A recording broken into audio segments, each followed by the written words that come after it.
पुणे शहरातल्या एरंडवणे परिसरामध्ये झिकाचे 2 रुग्ण आढळले। पिंपरी चिंचवडमध्ये अद्याप एकही रुग्ण आढळलेला नाहीये। या आजाराचा रुग्ण आढळून आला तर तातडीने त्याबाबत आवश्यक उपाययोजना करण्यात याव्यात, अशा सूचना आरोग्य वैद्यकीय अधिकारी डॉक्टर लक्ष्मण गोफणे यांनी डॉक्टरांना दिल्या। रुग्ण हे झिका ह्या व्हायरस विषाणूजन्य आजाराचे सापडलेले आहेत।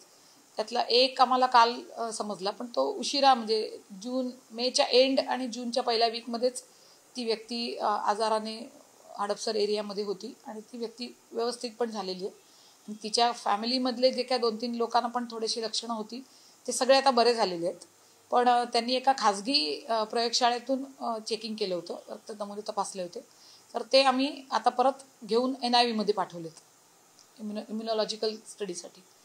आणि बाकीचे 2 पहिले जे पेशंट होते ते 2 तसेच आहेत, म्हणजे ते पण चांगले आहेत, त्यांची हेल्थ पण एकदम चांगली आहे।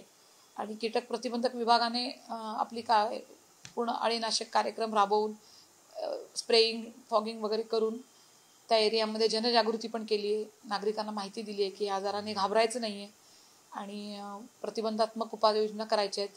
डास प्रतिबंधात्मक जे आहे ते आपण नेहमी जे करतो ते सगळं